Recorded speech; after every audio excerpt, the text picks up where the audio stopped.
अभी हमने देखा कि वो क्या नाम है खट्टर साहब के जो न चरण स्पर्श कर रहे थे मुख्यमंत्री बनने के बाद, वो इतने बड़े पद पर काबिज होने के बाद इस तरह किसी के पैरों में गिर रहे हैं, तो कहीं ना कहीं वो हम तो ये कहेंगे कि बिल्कुल उनका कोई वो ही नहीं है, डम्मी कह लो आप उसको, चापलूसी कह लो, क्या कहें।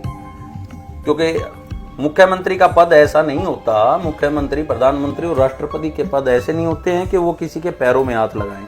वो एक सम्मानित पद होता है, उनका सम्मान खट्टर साहब को करना चाहिए था। जो नायब सिंह सैनी जी को मुख्यमंत्री बनाया गया प्रदेश का, बीजेपी का लॉलीपॉप है। बिल्कुल लॉलीपॉप है, बिल्कुल लॉलीपॉप है। अब 2 दिन पहले मुख्यमंत्री बनाने से क्या फायदा है, 2 महीने पहले ही बना देते आप, पता चल जाता आपको कि नायब सैनी क्या बैकवर्ड के लिए काम करते हैं, नहीं करते हैं। क्योंकि पीछे जैसे ही हमने उनके सामने क्रिमिलेयर का मैटर रखा तो वो पल्ला झाड़ लेते थे कि मनोहर लाल खट्टर जी जो है ना मान नहीं रहे। जो वोट आपके टूटे जाट नून जाट के ऊपर, यादव नून यादव के ऊपर, गुज्जर नून गुज्जर के ऊपर, आपने अभी तक उन वर्गों को जोड़ने के लिए एक बिंदु पर भी काम नहीं किया है। राहुल गांधी जी, आप किस नशे में हैं? आप पूरे देश में ओबीसी ओबीसी करते तो फिर रहे हैं, लेकिन एमबीसी के लोगों को आप भूले बैठे हैं। अरे भाई, ओबीसी के लोग जो भूमिहार जो लोग हैं वो आपके साथ पहले भी जुड़े हुए थे, जो आज बीजेपी में चले गए। लेकिन जो अति पिछड़ा वर्ग के जो लोग हैं, जिनको आप ना दूसरे राज्यों में जगह दे रहे हैं, ना हरियाणा में जगह दे रहे हैं, फिर आप किस सपने में जो है ना सरकार बनाना चाहते हैं। नमस्कार, डिजिटल भूमि में मैं सौरभ आपका स्वागत करता हूं। अभी हम मौजूद हैं रोहतक के शीला बाईपास पर, और आपको बता दें हमारे साथ अभी जो मौजूद है वो पिछड़ा वर्ग के नेता है, उनका नाम है सुरेंद्र पंचाल, जिनसे आज हम चर्चा करेंगे। आपको बता दें 17 मार्च 2024 को जो है बहादुरगढ़ में ओबीसी SC ST सम्मेलन का जो है आयोजन किया गया है, उसके बारे में इनसे चर्चा करेंगे। साथ ही नए जो सीएम बने हैं हरियाणा के, नायब सिंह सैनी, उस बारे में भी इनसे बातचीत करेंगे। तो सबसे पहले सुरेंद्र जी, आपका बहुत बहुत स्वागत है। धन्यवाद। आपके दर्शकों को मेरा नमस्कार। सुरेंद्र जी, 17 तारीख को जो है मार्च को आपने ओबीसी SC ST सम्मेलन का जो है आयोजन किया है बहादुरगढ़ में, क्या कारण है इसका? हालांकि जो मुख्यमंत्री हैं वो ओबीसी से बना दिए गए हैं।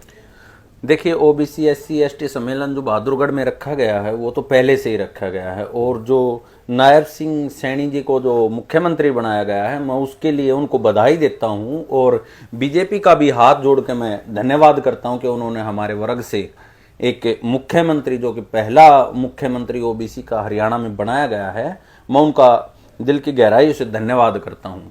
लेकिन मैं आपको बताऊं कि उन्होंने मुख्यमंत्री तो बना दिया ओबीसी का, लेकिन ऐसे वक्त पर बनाया है जब आचार संहिता सर पे है, लोकसभा चुनाव सर पे है। आपको पता है कि 2-3 दिन के अंदर ही 16 से 20 के बीच में आचार संहिता लग जानी है, और अभी उनका मंत्रिमंडल विस्तार नहीं हुआ है, उन्होंने कार्यभार को अभी अपने हाथ में नहीं लिया है। तो जब तक वो कुर्सी पर बैठेंगे ढंग से, तब तक आचार संहिता लग जाएगी। तो ये कहीं ना कहीं बीजेपी का ओबीसी वर्ग के साथ षड्यंत्र है, क्योंकि अब लोकसभा चुनाव है। मैं नायब सैनी का विरोध नहीं कर रहा हूं, नायब सैनी मुख्यमंत्री बने हैं, हम उनका विधानसभा चुनाव में जो है ना भरपूर सहयोग करेंगे, वो हमारे समाज के हैं।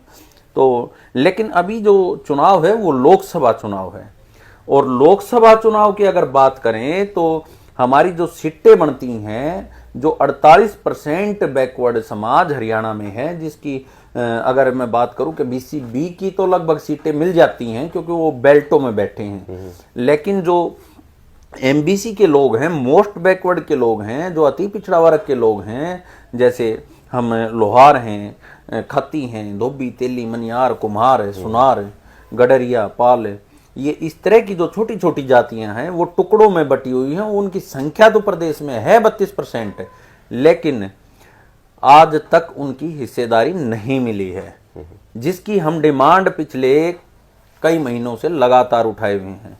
लेकिन अभी भी दोनों पार्टियों ने किसी की भी लिस्ट में BCA का नाम नहीं है। अब 6 जो इन्होंने फाइनल कर दी, उसमें एक भी BCA का नाम नहीं है, और जो 4 आने लग रही हैं उसमें भी मैं आपको दिखाऊंगा कि BCA का कोई नाम नहीं है। हमारा जो मोटिव है वो ये है कि हमारी संख्या अनुपात में हमारी हिस्सेदारी पूरी मिले, ताकि समाज के साथ सामाजिक न्याय हो सके। तो नायब सिंह सैनी को मुख्यमंत्री बनाया, मैं बीजेपी को उसके लिए धन्यवाद देता हूं, नायब सिंह सैनी को बधाई देता हूं। लेकिन हमारी जो हिस्सेदारी की लड़ाई है वो आज भी यूं की यूं है, क्योंकि लोकसभा में इन्होंने हमारी सीटें नहीं दी। और करनाल जो लोकसभा है वो वहां पर कश्यप बेल्ट है, वहां किसी कश्यप को सीट मिलनी चाहिए थी, जहां पर पूर्व मुख्यमंत्री मनोहर लाल खट्टर जी आके बैठ गए। वो हमारी सीट पे एक पे तो वहां कब्जा हो गया। दूसरा हिसार जो बेल्ट है, हिसार में भी दोनों पार्टियों के जो मैं किसी जाति का नाम नहीं लेना चाहता, दूसरे वर्गों के लोग वहां पर बैठा दिए हैं पहले से ही तैयार करके। तो हमारी जो हिस्सेदारी की लड़ाई है वो आज भी यूं की यूं है। नायब सैनी को बधाई, लेकिन हमारी हिस्सेदारी की लड़ाई जारी रहेगी। तो सुरेंद्र जी, कहीं ना कहीं पिछले वर्ष से आप जो है लगातार प्रोग्राम भी कर रहे हैं, साथ ही प्रेस वार्ता के जरिए भी 30% जो है लोकसभा और विधानसभा में आप मांग कर रहे हैं सीटों की हिस्सेदारी की।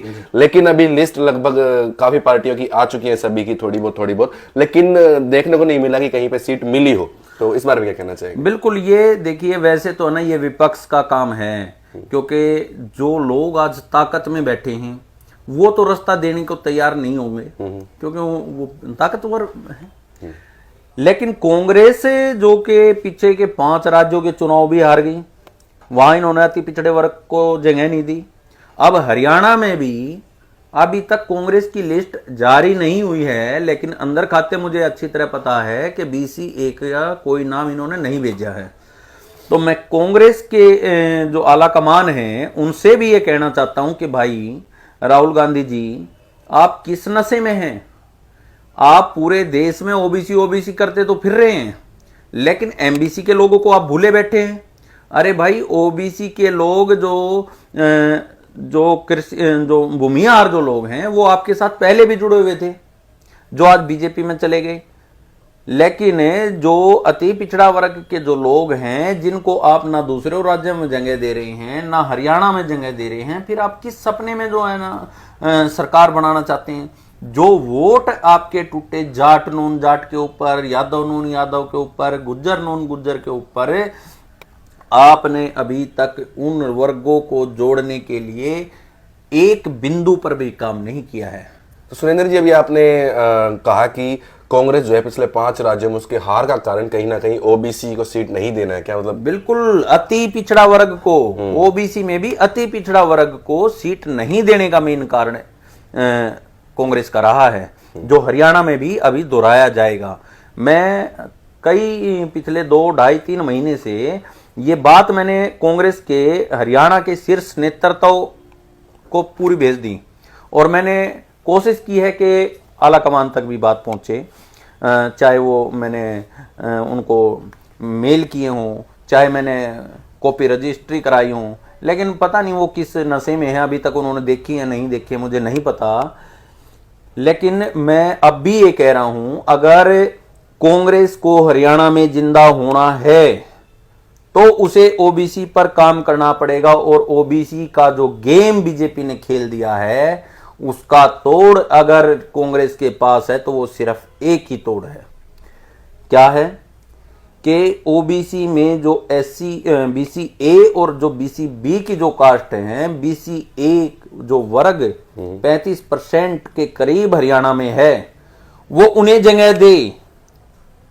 BC A वर्ग को अगर कांग्रेस जगह देती है, जिसे 76 साल में आज तक किसी ने जगह नहीं दी है, तो कांग्रेस के दिन स्वर्णिम हरियाणा में आ सकते हैं। तो क्या कारण मानते हैं आप अति पिछड़ा वर्ग की जो सभी पार्टी इस तरह से अनदेखी कर रही है? क्या कारण है इसके पीछे? इसके पीछे ये कारण है कि हमारे समाज को जो पीछे का जो वक्त रहा, कोई जगाने वाला नहीं आया। हमारे समाज को ये नहीं पता कि राजनीति के साथ रहने से, राज में रहने से क्या फायदा होता है। हमारे लोग तो ये कहते हैं कि कोई बोरी डालने नहीं आएगा, कमा के खाना पड़ेगा। लेकिन अभी आपने देखा कि मनोहर लाल खट्टर जी ने जो बाजारों में जो दुकानें थी, वो मनोहर लाल खट्टर जी की जाति के लोगों का ही उस पर, उन दुकानों पर तकरीबन होल्ड था, और उन्होंने अपनी एक कलम से वो दुकानें उनके नाम करवा दी, उनकी रजिस्ट्री करवा दी, और जो उसकी जो रेट है वो सरकारी रेट यूं कहीं कोड़ियों के भाव दे दी, और वो भी किस्तों में, वो भी किस्तों में। तो इस तरह से बोरियां खुलती हैं जो पहले सरकार रही, पेट्रोल पंप हैं, गैस एजेंसी हैं और बसों के परमिट हैं, रोडों के टेंडर हैं, इन चीज़ों से समाज में योगदान दिया जाता है। सीधा कोई आके किसी के यहाँ बोरी नहीं डालता, लेकिन समाज के लिए काम किए जाते हैं। सुरेंद्र जी, कहीं ना कहीं अगर इतिहास देखा जाए, बिहार हो गया, यूपी हो गया, पश्चिम बंगाल हो गया, वहां पर जो है ओबीसी नेता रहे हैं, पिछड़ी जाति के नेता रहे हैं, राज भी किया है, लेकिन फिर भी जो है समाज नहीं उभर सका वहां से। क्या कारण मानते हैं? देखिए, बिल्कुल इसमें दो राय नहीं है, आप जो कह रहे हो वो सच है। लेकिन अगर पिछले जो नीतीश कुमार ने जब से सत्ता संभाली है, 18 साल का जो कैरियर है, उसमें अगर आप बिहार के डेवलपमेंट को उठा के देखेंगे तो बहुत ज्यादा डेवलपमेंट हुआ। लोग उन्हें पलटू राम कहते हैं, लेकिन मैं यूं कहता हूं कि उन्होंने बिहार का काया कलप पलट कर रख दिया। जिस बिहार में गुंडा राज होता था, जिस बिहार में औद्योगिकरण वाले लोग जाके राजी नहीं होते थे, आज उनकी बाढ़ लगी हुई है। क्यों? क्योंकि वहां इंफ्रास्ट्रक्चर मजबूत हुआ है, वहां पर कानून व्यवस्था दुरुस्त हुई है, वहां पर दुनिया भर की फैक्ट्रियां, रेलवे लाइनें, रोड नीतीश कुमार जी ने बनाए हैं। उसका असर ये हुआ कि वहां पर अब डेवलपमेंट हो रहा है। लेकिन कोई भी काम एक दिन में नहीं हो जाता। अच्छा, बिहार का आपने जिक्र कर दिया, तो बिहार का मैं आपको बताऊं कि पूरे देश में बिहार एक ऐसा राज्य है जहां अति पिछड़े वर्ग के एमपी भी हैं, एमएलए भी हैं और राज्यसभा सांसद भी हैं। जो नीतीश कुमार जी की पार्टी में जो 17 सांसद हैं, उनमें से 11 अति पिछड़े वर्ग के हैं, 9 राज्यसभा में हैं और एमएलए भी इसी तरह काफी संख्या में हैं। तो नीतीश कुमार जी ने उन वर्गों को उठाने की कोशिश की जिन वर्गों को पूरे देश में किसी ने नहीं उठाया। यही कारण है कि नीतीश कुमार जी को बार बार जो उनके साथी होते हैं, पार्टनर होते हैं, उनको बदलना पड़ता है, क्योंकि वो लोग नहीं चाहते कि नीतीश कुमार जिस व्यवस्था को बदलने के लिए काम कर रहे हैं वो करें, क्योंकि ये एक बड़ा वर्ग है और अगर ये जागृत हो गया तो वहां तो यादव की जो है ना राजनीति खत्म हो जाएगी और उसी वजह से वहां पर जो है ना बार बार दिक्कत आ रही है। तो सुरेंद्र जी, लोकसभा के तर्ज पर ये आपने विधानसभा में भी जो है 30% सीटों की मांग की थी। अगर इसी तरह तब भी अनदेखी हुई तो क्या रणनीति रहेगी आपकी? देखिए, तब की तो अभी विधानसभा के लिए क्या रणनीति है? तब की बात है, लेकिन अभी तो अभी की बात है। तो अब को देखते हुए क्या रणनीति है? मैं वही उसी पे आ रहा हूँ कि मैं पूरे अपने प्रदेश की ओबीसी समाज की जनता से आग्रह करता हूं कि इनके झांसे में न आए, इनके झांसे में न आए। लोकसभा के जो फायदा है वो केंद्र सरकार को जाना है। केंद्र सरकार हमारा क्रिमिलेयर खत्म कर दे, केंद्र सरकार हमारी जो सीटें बढ़ती हैं वो दे दे, तो हम बीजेपी के साथ जाने के लिए तैयार हैं। वरना नायब सैनी जी को मुख्यमंत्री बनाया, हम अपने भाई के साथ हैं बिल्कुल। जब मुख्यमंत्री का चुनाव आएगा, जब विधानसभा का चुनाव आएगा, हम नायब सैनी जी से कहेंगे कि भाई अपने छोटे भाइयों के बीसी ए वालों की भी सीटें दो और हम जो है ना आपके साथ कंधे से कंधा मिला के जो है ना प्रचार करेंगे और इस लड़ाई को लड़ेंगे और आपको मुख्यमंत्री बनाएंगे। अभी तो जो मुख्यमंत्री बने हैं, मैंने बताया आपको कि वो 2-3-4 दिन में आचार संहिता लग जाएगी। उसके बाद 3 महीने इस चुनाव के दौरान गुजर जाएंगे। बीच में जो वक्त मिलेगा उन्हें 1 से 2 महीने का मिलेगा। उस 2 महीने में वो क्या क्या कर पाएंगे, वो उनके भविष्य के विधानसभा चुनाव को टारगेट करेगा कि वो फिर पिछड़ा वर्ग उनके साथ जाएगा या नहीं जाएगा। इस लोकसभा से के चुनाव से पहले वो ना समाज के लिए कुछ कर सकते हैं और ना समाज उनके लिए कुछ कर सकता है। तो क्या कहीं ना कहीं आप ये कहने की कोशिश कर रहे हैं जो नायब सिंह सैनी जी को मुख्यमंत्री बनाया गया प्रदेश का, बीजेपी का लॉलीपॉप है?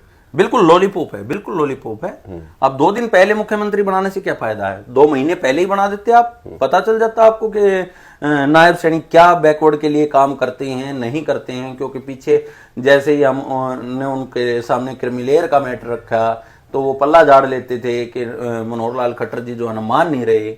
अगर अब भी यही हाल रहा, अब भी हमने देखा कि वो क्या नाम है खट्टर साहब के जो ना चरण स्पर्श कर रहे थे मुख्यमंत्री बनने के बाद।